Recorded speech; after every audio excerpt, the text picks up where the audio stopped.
Hello, this is the Provoked Prawn, and this is the EPOS H6Pro Closed back gaming headset. This is a very nice, as you can see, aesthetically pleasing and ear pleasing closed back gaming headset, and this is a review and unboxing video to talk to you about the highlights of this headset, what it's like to use, the comfort, the features and more. For reference, I'm going to be using the microphone from this headset that you can see here for the entirety of the video for the voiceover, so you'll know what the quality of that's like, and as you can hear, that is already pretty good, with a few exceptions in that it does pick a little bit of wind noise and plosives, but otherwise a very good mic, and one that's interesting because it's removable as well, and I'll show you a bit more on that later on. Now, this EPOS headset has been designed to be lightweight, coming out at 322 grams. It's a little bit heavier than the open back version, but that's because it offers a really deep setup in terms of the ear cups and plush soft ear cups which block out a lot of external noise. So it has passive noise reduction in that it blocks out a lot of the surrounding environmental noise with some very nice memory foam cushioned ear cups, which I'll show you a bit more depth on in a minute. This headset sports 42mm drivers and is designed to work on a number of platforms. I've been using it on PC, but you can see that it will also work with PlayStation 5, PlayStation 4, Xbox Series X and S, Xbox One, Nintendo Switch, and other devices too. It comes in a number of different colorways. You have Sebring Black, Racing Green, and Ghost White. This is the Black edition, which is blue. So that's odd, but even odder is the box for this headset that I'm unboxing now says it's the actual racing green one, which it very much isn't. If you look at their website, the green one is very green. And so here I am unboxing the blue variant of this headset, and as I said, I've been using this on PC, but it comes with two cables that I'll show you in a second. You can either use it with a split 3.5mm connection on PC or a single connection that you can plug into a controller or any other 3.5mm device, and so you have a really good setup there.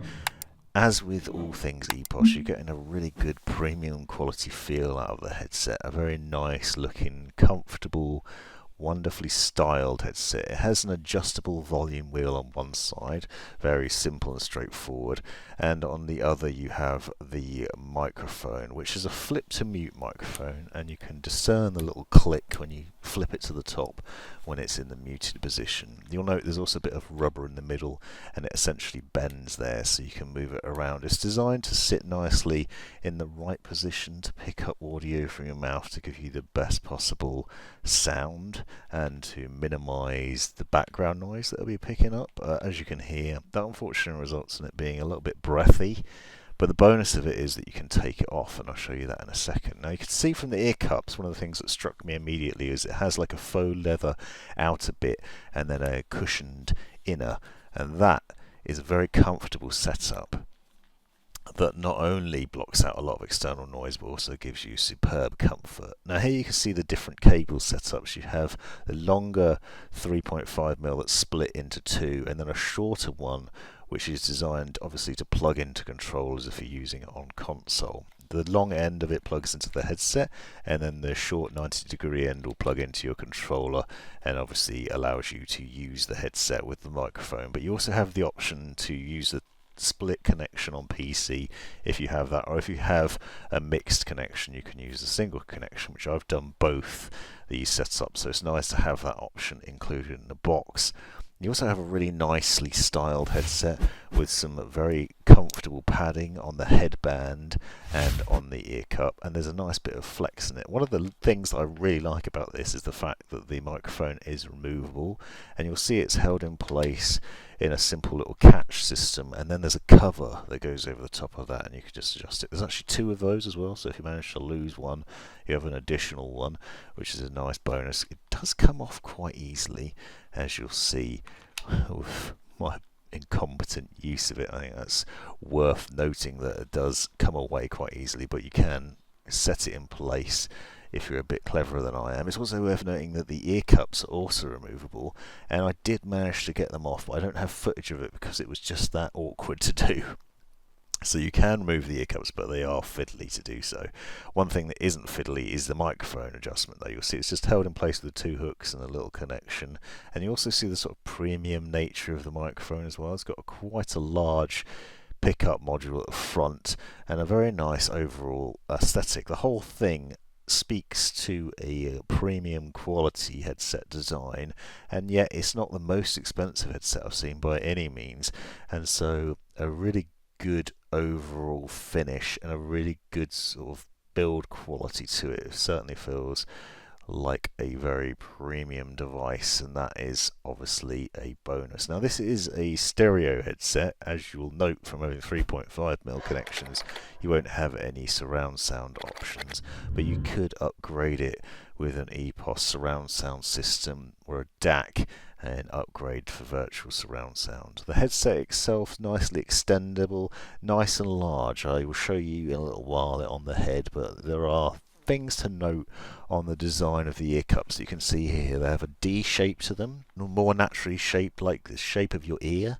and the depth of them is nice. It's not super massive, but it's also not small, and I found that I haven't had any problems with my ears pressing against the drivers. But you'll note just the sort of very soft cushioning on the inside and then the faux leather on the outer bit. This does a really good job of blocking out external noise. This has its advantages and disadvantages because it means that it blocks out a lot of surrounding environmental noise, which is fantastic because you can focus on your game and just be immersed in the sound, and it delivers a really good sound. This headset goes incredibly loud to the point that I've deafened myself a few times by accident, where I've had it on too loud, started to play music and found it's just incredibly loud and I had to quickly turn it down. And also give us a really good rich sound, and because of the closed nature of it, it's all encompassing. Downside of the closed back design though is that you hear a lot of the sounds that are going on in your own head. I've said previously with closed back design, it's kind of like putting a shell to your ear. You're blocking out a lot of the external noise and you're focusing just on the sort of sounds in your own head. This can be sometimes unpleasant if you're not used to it. You can hear your own heart beating, your breathing and things like that. Also means that you can't hear loved ones talking to you very easily. I can't hear my wife talking to me, which has its upsides and downsides. It means it blocks out a lot of nonsense when she's on calls and I don't want to hear it and I want to focus on my game. The problem is I also don't hear the doorbell, and I also get shouted at for not listening to her, which obviously I get enough of anyway. The other danger of this is because of the closed back nature of it and the fact that it doesn't have any side tones, so there's no mic pickup where you can hear your own voice through the microphone. So I'm recording this voiceover now, talking to you, and I can only just really hear my voice because the room's quiet. But if you have any sort of sound going on, you'll find that you will struggle to hear your own voice, and that's a real shame that there's no side tone built into it. It's pretty standard for a 3.5mm headset to not have that though. So it's something worth bearing in mind. You can, however, obviously pop that microphone off, which is an option, and use an external microphone and then monitor externally. I've done it recently with NZXT capsule microphone, and I've been using my Shure SM7B in a 3.5mm connection and monitoring my voice that way, so you could counter it in other ways. But all told, this is a very nice package. Really nice looking headset, as you can see. A really large headset. My head's pretty big, and I've found that it has been comfortable to wear all day long while working and then gaming or video editing in the evening. It does get a little bit warmer because of the closed back design. It doesn't let in as much surrounding air, and perhaps in the summer it might get a bit hot, but I certainly haven't found myself getting really sweaty or unbearably hot with it. And it is a very nice headset overall. Obviously the ability to pop that microphone off, you can then use it as a standard pair of headphones if you want to and out of the house, and with a variety of different colour options available. I think this blue one looks magnificent. All told, a fantastic option, well worth considering. This has been the Provoked Prawn. Thanks for watching. This has been the Provoked Prawn. Hope you found this video useful, interesting, hilarious, or otherwise. Take a look at these other videos that I think you might find interesting as well. And have a look at the description for links and other information you might find useful. Click that join button to see the benefits of being a member of my YouTube channel. And most importantly, have a great life.